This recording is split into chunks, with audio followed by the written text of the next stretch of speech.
Welcome back, guys, and welcome to episode 6 of Should We Have Watched That? I'm Saraya. And I'm Amanda.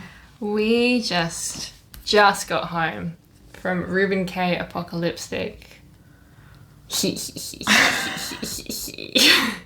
was at the Rechabite. It was at the Rechabite, and this is considered cabaret and variety. Musical cabaret.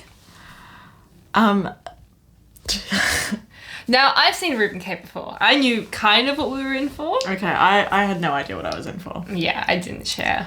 No. But it was a great time. Yeah.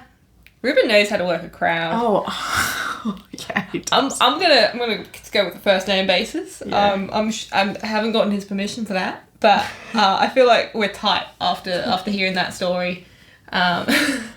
Actually getting to know his family quite a lot. So this is around his. He talks a lot about his uncle in this story, and he says it's very time jumpy, and it is. When we sat down in the stalls,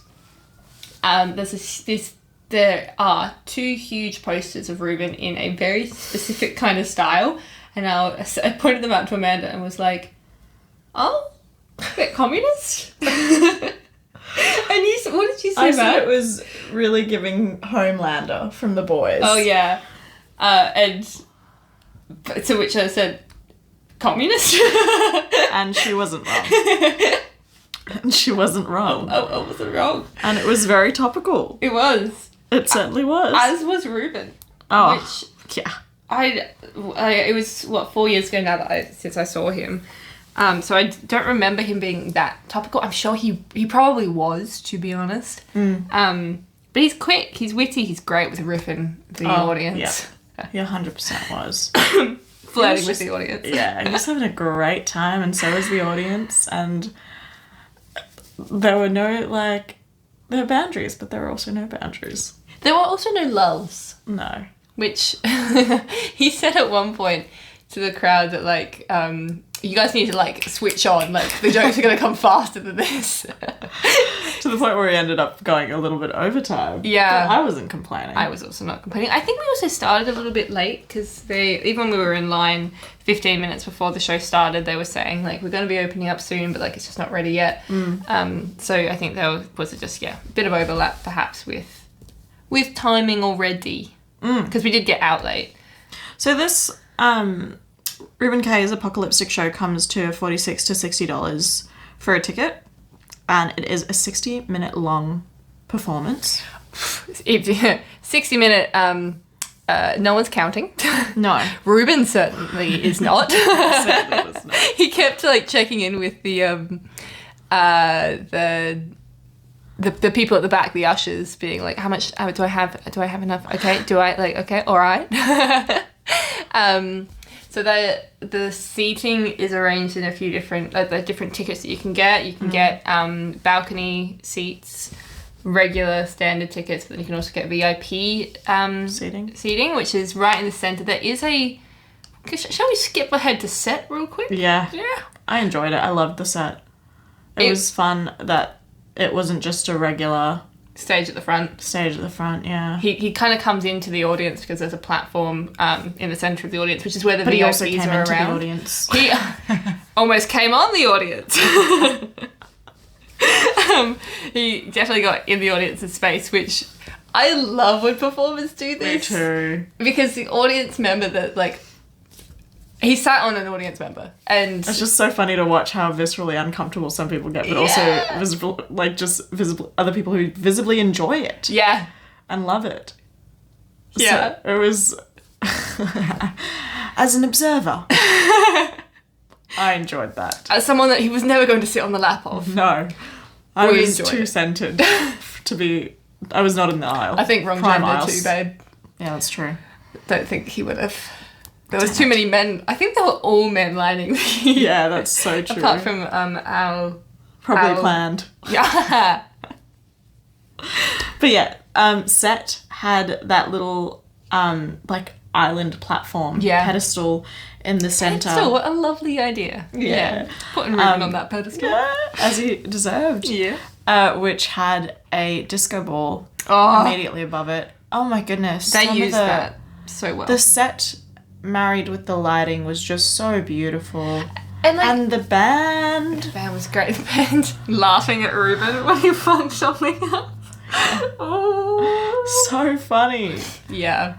The band was great. And Yeah. it was, like, I don't know, like, my overall thoughts was that I was kind of telling Sass on the way home that it felt like a glorified audiobook to me, but in all the best ways, and had a visual aspect.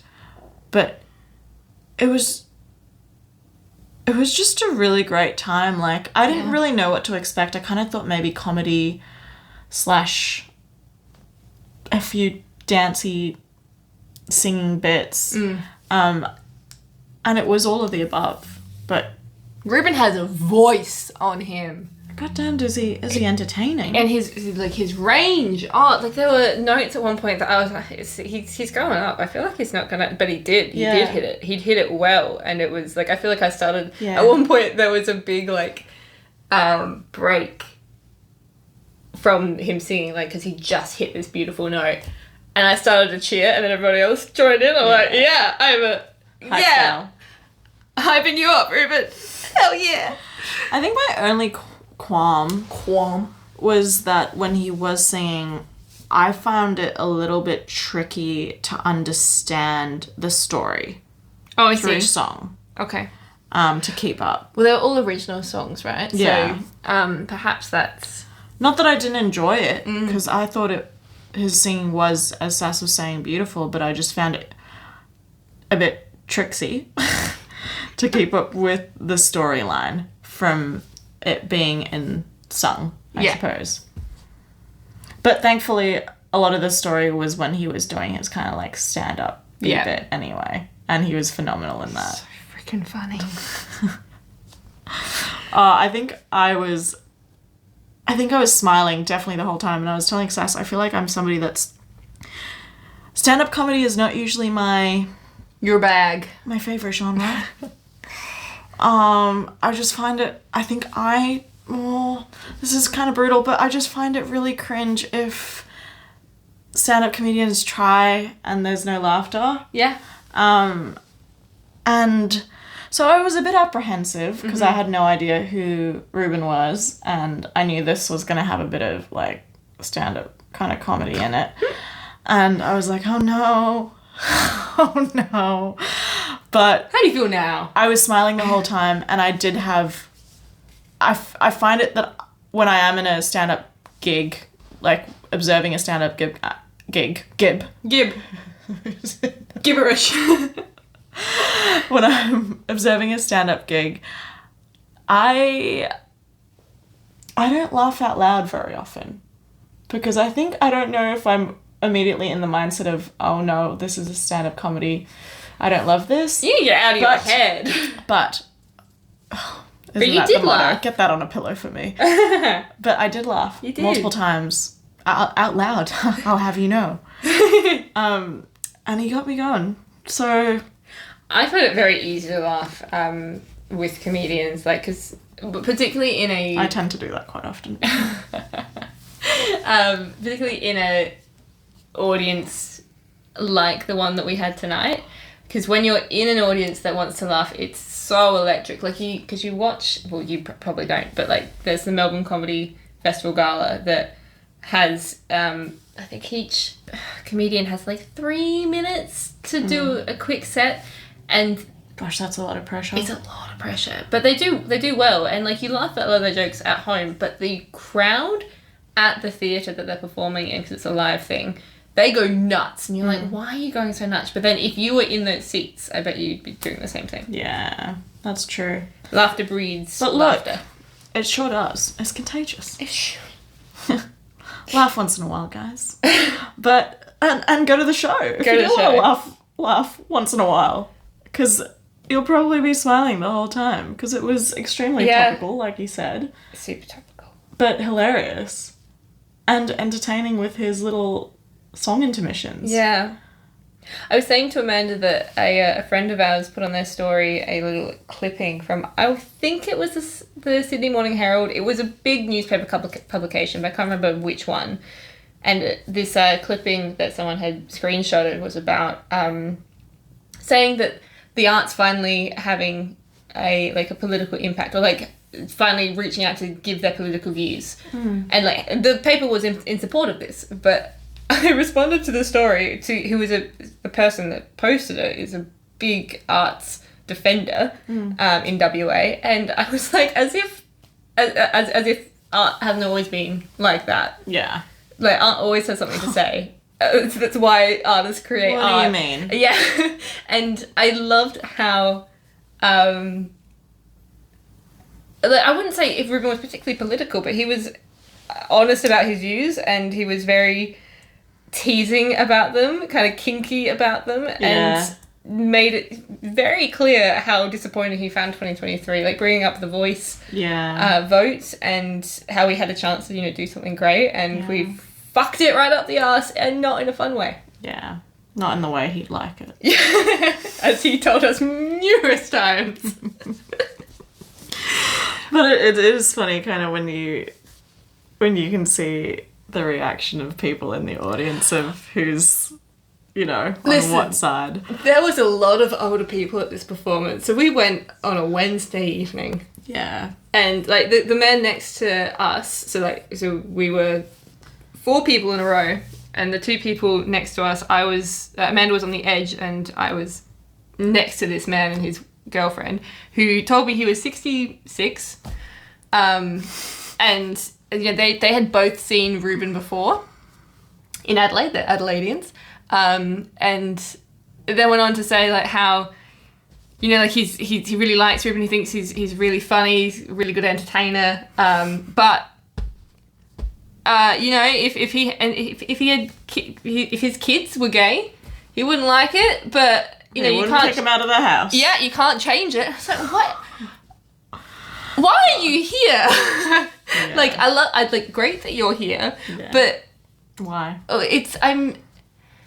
He was an odd person to be sat next to, and then there were moments where Reuben would say something controversial to Liberals, and I'm going to call him John because I can't remember his name. Not my father. Not your father. Not Papa Dub.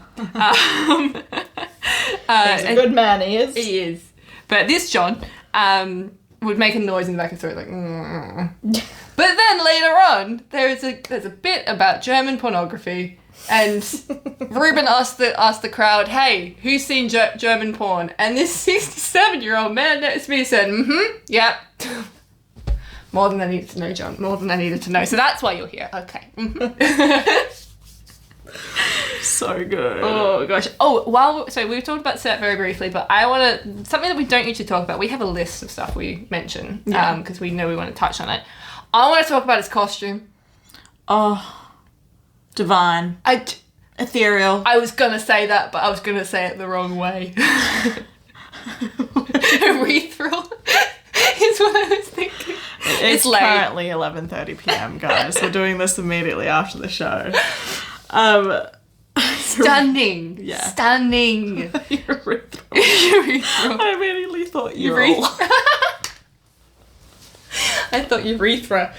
Oh, gosh. No, it was beautiful. I've got this beautiful moment where this disco ball was spinning and lights were just essentially being projected and splattered across the room, and Reuben's reaching up in his incredible... gauzy... If Susie was here... Susie was here! We have a friend, Susie, she's obsessed with tulle, and this was not tulle, but oh my god, it was definitely giving tulle. It was giving... see-through beauty. Shoulder massive moments. Puff sleeves, puff shoulders, the gorgeous villain cloak. Villain era. Yeah. 100%. He was beautiful. He was gorgeous. Yeah, that was stunning. His sparkle suit, beautiful. Yeah. His big... he had these 2 massive blazers on when he rocked up, and he immediately threw one up, and he was like, I know, a reveal this early? Stunning. Concept. Entertaining. Yeah, hilarious. I actually really loved that it was based off... his fam? Yeah, generational events for him. Which is why I think I really enjoyed it because it was delivered in such a palatable way for something that was so horrific. Yeah. That his uncle would have gone through. And it was like an homage. Yeah. Which is so beautiful, but done in such a funny way. And I just think that he ticked all boxes for that. Yeah, I agree. Which was really nice. And that's why I feel like, oh my God, the moment at the end when he was saying thank you to us, I literally thought I was about to tear up. Yeah. Did you hear his voice? No, I did. And I literally had a visceral reaction I was like, don't do that. I don't even know this man, but I'm going to start. But I'll cry with I'll you, start babes. bubbling. Yeah. Oh, he was just, it was such a good show.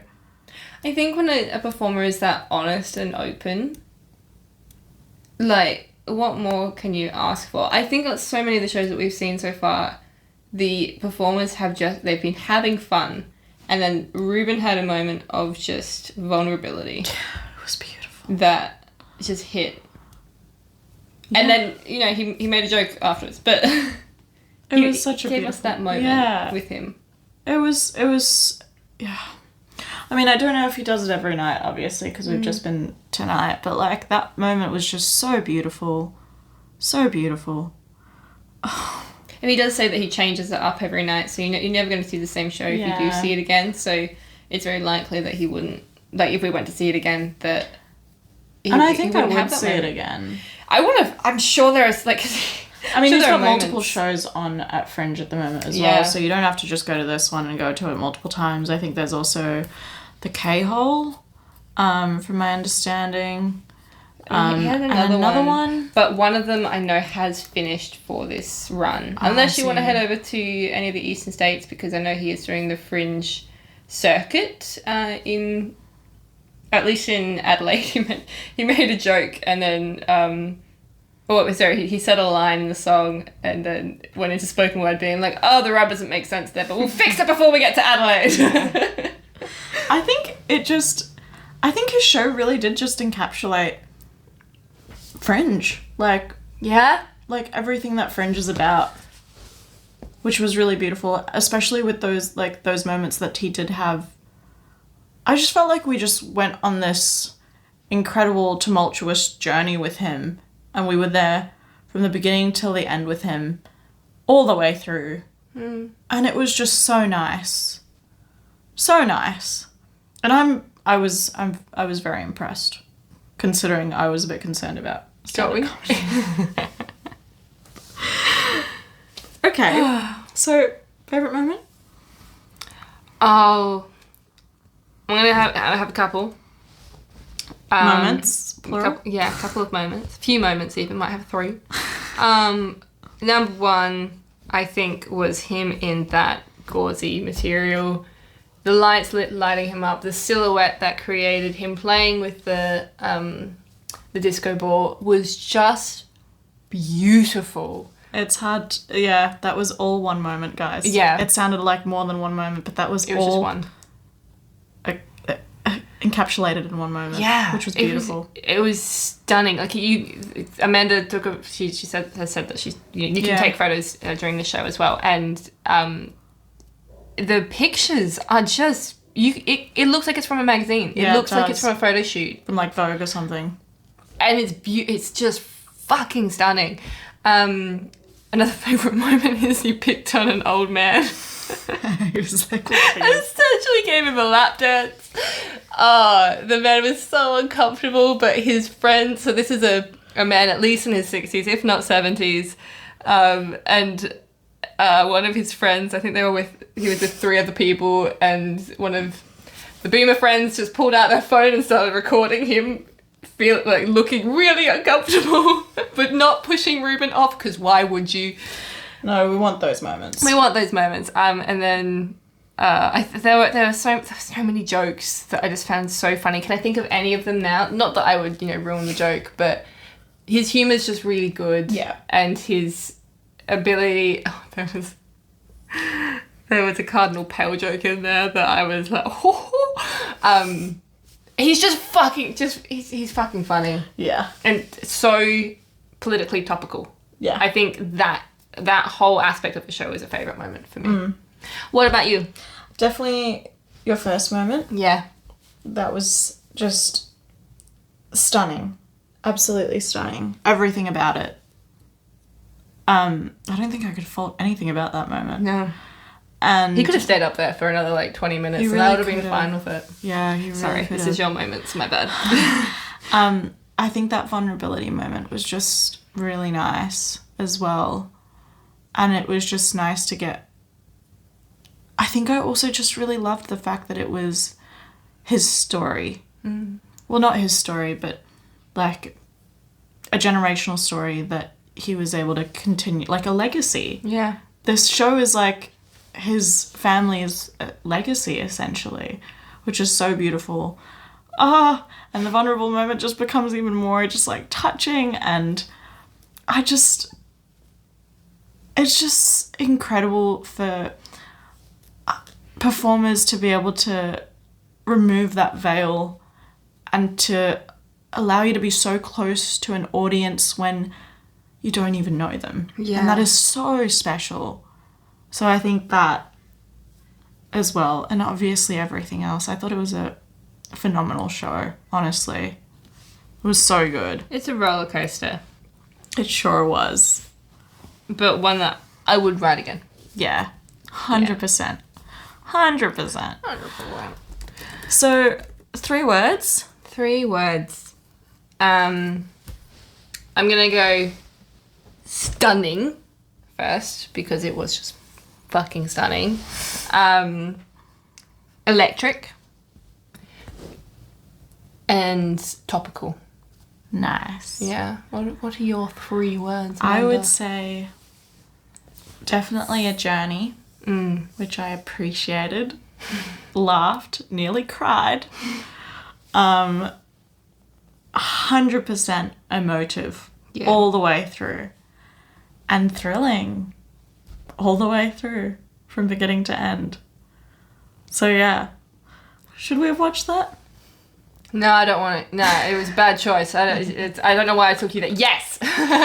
Yes, absolutely. Should have watched it. I think I'd go again, to be honest, or I'd want to watch another one of his shows because I thought he was fantastic. I'd like to see how he changes it up, because as I said earlier, he said that it's not the same show, and there were moments throughout the show where he said things like, he clearly got off track, or he'd be like, oh no, but I do want to bring this up, so I'm gonna go back. Like, so he obviously has a very loose set list. But I kind of enjoyed that. No, I was yeah, like, me now too. I'm getting insight to you as a person as well, which also just removes that barrier from performer and audience as well. I also love that he is Australian. Like, having gone to a lot of Adelaide Fringe stuff, there's a huge amount of people that come from overseas, and he has such a great persona on stage that, or like stage presence, perhaps is a better way to say it, that makes me really proud, like, that he is Aussie, that he is a Melbourne boy. Like, yeah, and I love that it was just quintessentially everything that Fringe is about. Yeah. I thought it was such a great performance, to be honest. It was really, like, art. This is art. It's just so funny. Like, I'm just picking up on our mood at the moment. It's just so funny because we had such a great time and we were laughing the whole time, and here we are just kind of getting a little bit more emotional for something that was so much, like, it's high energy. Yes, it's super... I was just about to say high energy. Isn't that funny? It's super high energy. It's super funny. Like, you're on this massive high with him, which, as he says, could be cocaine. Or meth. Or meth. In Perth. But now, after, thinking about it it's only been like an hour since the show finished. Just digesting it. Yeah. It's a beautiful show. Yeah. And don't get it twisted. It's funny. It's funny. It's high energy. It's you don't expect it. Yeah. But then you just might have a bit to think about later on. Yeah. Yeah. Oh. Well, that kind of wraps up this episode, guys. So thanks for listening. This is Soraya. And Amanda. And we'll catch you in the next one. What are we watching, Amanda? Where we're watching 3 Journeys, which is under visual arts and film, which is our first visual arts and film genre. It is, yeah. And we'll be discussing that one in our next episode. Thanks, guys. Thanks so much. Bye. Bye.